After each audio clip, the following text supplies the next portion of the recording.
오늘 우리에게 주신 하나님의 말씀은 로마서 8장 31절부터 39절까지의 말씀입니다. 주님의 말씀 제가 대독해서 읽도록 하겠습니다. 그렇다면 이런 일을 두고 우리가 무엇이라고 말할 수 있겠습니까? 하나님이 우리 편이시면 누가 우리를 대적하겠습니까? 자기 아들을 아끼지 않으시고 우리 모두를 위하여 내주신 분이 어찌 그 아들과 함께 모든 것을 우리에게 선물로 거저 주지 않으시겠습니까? 하나님께서 택하신 사람들을 누가 감히 고발하겠습니까? 의롭다 하시는 분이 하나님이신데 누가 감히 그들을 정죄하겠습니까? 그리스도 예수는 죽으셨지만 오히려 살아나셔서 하나님의 오른쪽에 계시며 우리를 위하여 대신 간구하여 주십니다. 누가 우리를 그리스도의 사랑에서 끊을 수 있겠습니까? 환난입니까? 곤고입니까? 박해입니까? 굶주림입니까? 헐벗음입니까? 위협입니까? 또는 칼입니까? 성경에 기록한 바 우리는 종일 주님을 위하여 죽임을 당합니다. 우리는 도살당할 양과 같이 여김을 받았습니다. 한 것과 같습니다. 그러나 우리는 이 모든 일에서 우리를 사랑하여 주신 그분을 힘입어서 이기고도 남습니다. 나는 확신합니다. 죽음도 삶도 천사들도 권세자들도 현재일도 장래일도 능력도 높음도 깊음도 그 밖에 어떤 피조물도 우리를 우리 주 예수 그리스도 안에 있는 하나님의 사랑에서 끊을 수 없습니다. 아멘. 오늘 이 말씀은 우리 신앙인들이 가장 좋아하는 성경 구절 중에 하나이고요.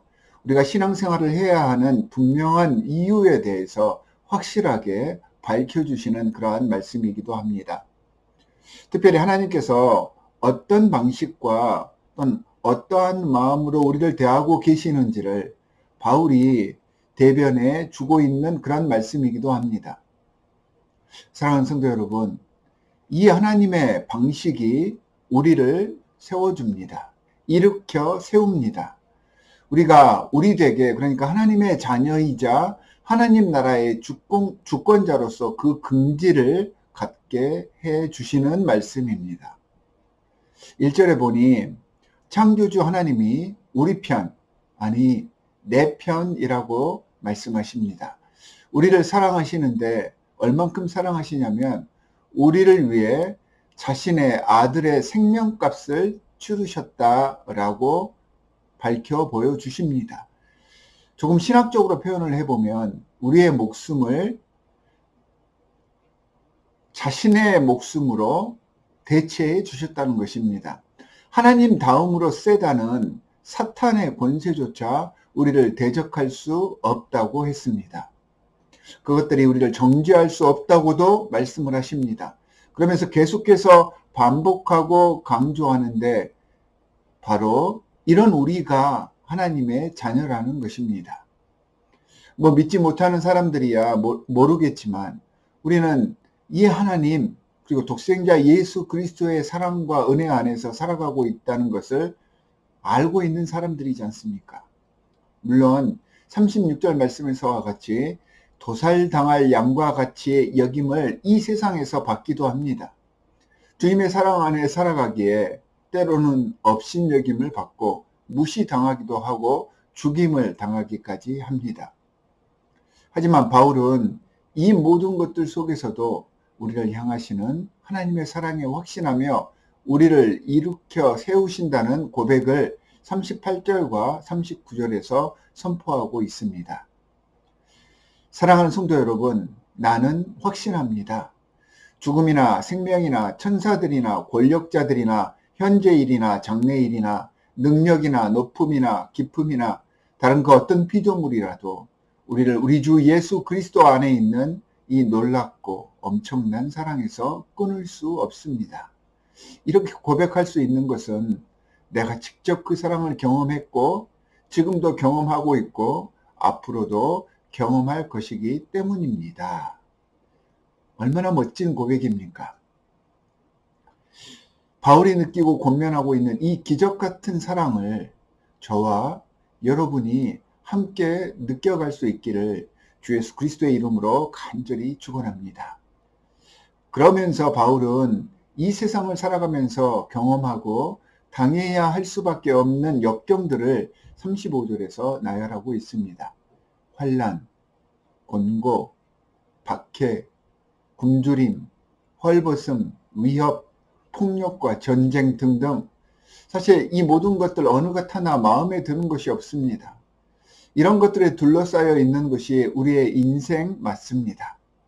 어떻게든 피하려 하고 이것들로 인해서 내 인생이 망가진다고 생각하는 것들이 바로 이런 것들입니다.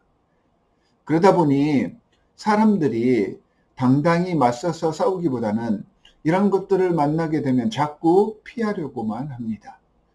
더할 수 없을 정도로 완벽한 하나님의 사랑 고백과 보장들이 아무런 쓸모가 없을 때가 있습니다. 내가 이 사실을 받아들이지 않을 때입니다. 아무리 좋은 치료 방법과 약이 개발되면 뭐합니까? 못 믿겠다고 먹지 않고 시술받지 않으면 그냥 죽을 수밖에 없습니다. 내가 거부하면 하나님께서도 강제로 밀어붙일 수가 없으십니다. 내 것으로 주어졌어도 내가 내 것이라고 하지 않으면 그게 더 이상 내 것이 아니기 때문입니다. 하지만 인정하기만 하면 때론 우리의 지식과 생각이 한계 지어져 있어서 잘 이해되지 않을 때도 있겠지만 마음을 열고 자연스럽게 우리에게 행하신 그 사랑을 인정하고 받아들이면 되는 것입니다. 그래서 값없이 주시는 선물이다, 이렇게 표현하고 있습니다. 이제는 이 선물을 누릴 줄 아는 사람이 되시기를 바랍니다. 우리에게 삶을 주시고 이 땅에서 살아가게 하시고 생로, 병사, 희노, 애락 모든 것을 느낄 수 있게 해주신, 이런 것들을 경험하고 실제적으로 살아있음을 느끼게 해주신 그 하나님의 사랑에 감사할 줄 아는 우리가 되기를 간절히 바랍니다. 여기서 중요한 사실이 하나 있습니다. 하나님께서 이렇게까지 사랑 고백을 해주시고 예수 그리스도께서 모든 상황 속에서 하나님의 오른편에서 쉬지 않고 간구해 주시고 이 신비로운 하나님의 사랑에서 아예 끊을 수조차 없게끔 모든 것들을 보장해 주신 이유가 뭘까요?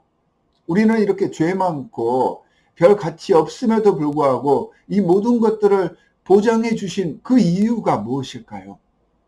우리가 기특해서요? 아니면 우리 그냥 놀고 먹게 해주시려고요? 아니, 공짜라면서 무슨 이유를 이야기합니까? 왜 자꾸 그 이유를 따집니까? 이렇게 물으시는 분도 있겠네요. 그런데 그 이유도 하나님의 사랑과 관계가 있습니다. 우리를 당신의 자녀 삼아 주셔서 자녀로서 해야 할 일을 하게 하시기 위함이니까요. 그러니까 사랑해 주셔서 사랑받는 존재가 되게 해 주시는 것까지는 당연하고 자연스러운 것이고, 그렇게 사랑받은 존재가 되는 순간 하나님의 자녀로서의 자격을 갖고 그 자격자로서 그 사랑이 저절로 흘러나와 세상으로 향하게 되는데, 그렇게 또 다른 존재들을 사랑하게 해 주시기 위해서 이런 모든 은혜를 베풀어 주셨다는 말입니다. 사랑받는 자로서 당당하게 살아가게 하시기 위함이며 그 사랑스러움과 당당함을 증거케 하시기 위해서 그렇게 이 사랑을 보장해 주셨던 것입니다. 세상 속에서 이런 사랑받는 자들이 자꾸 주저앉습니다. 하나님의 선택받은 자들이 세상의 문제들로 인하여서 넘어져서 일어서지를 못하고 있습니다. 자꾸 회피하고 소극적이고 폐쇄적으로만 살려고 합니다. 하나님께서 사랑해 주시고 예수님께서 중보해 주심을 믿고 기쁘고 즐겁게 좀 더 자격자답게 모든 상황에 대처해 나갈 수 있는 우리가 될 수 있기를 바랍니다. 죽음, 삶, 천사, 권세자, 현재일이나 장래일, 높음과 낮음, 그 깊음, 그 밖에 그 어떤 이 세상에 창조된 피조물과의 관계에서 오는 모든 문제들 주님께서 다 알고 계십니다. 그리고 우리를 위한 계획과 비전이 주님께는 이미 존재합니다. 이런 문제들과 맞닥뜨렸을 때 내가 과연 할 수 있을까? 내가 이겨낼 수 있을까? 이런 걱정부터 하지 마시기 바랍니다. 하나님의 약속을 굳게 믿었던 에스더가 죽음의 현장으로 나아가면서 죽으면 죽으리라 하고 나아갔습니다. 그러자 자신이 살고 이스라엘 모든 민족까지 함께 구원을 받는 놀라운 역사가 일어났습니다.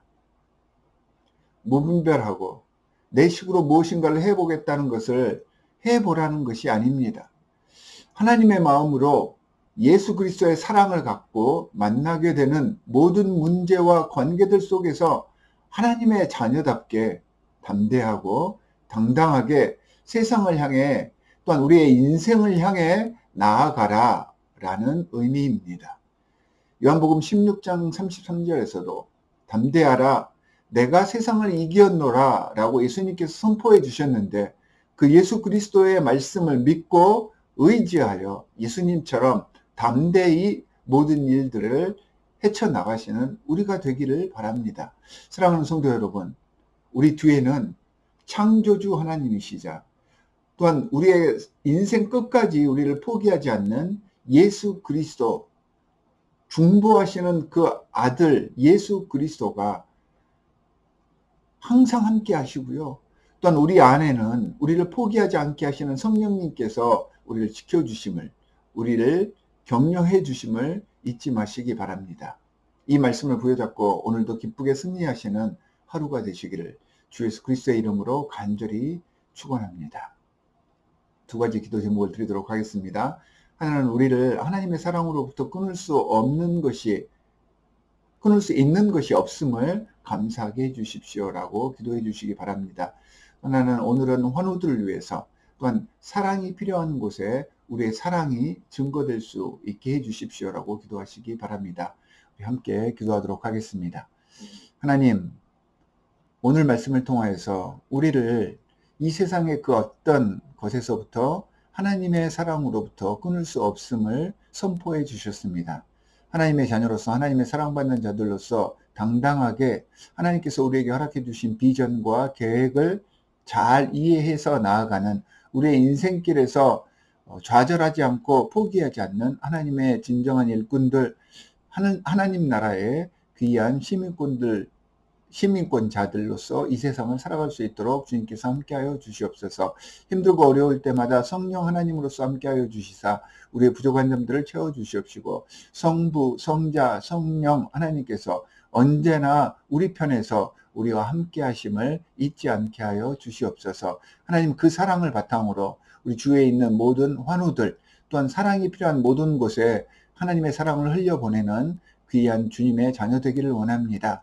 매 순간 우리 주위에 관심을 갖고 예수 그리스도께 받은 그 사랑을 세상에 흘려보낼 줄 아는 귀한 하나님의 중보자 되기를 간절히 바라오니 우리와 함께 하시고 오늘도 말씀 가운데 승리하는 삶을 살게 하여 주시옵소서. 우리를 원하신 주 예수 그리스도의 이름으로 기도합니다. 아멘.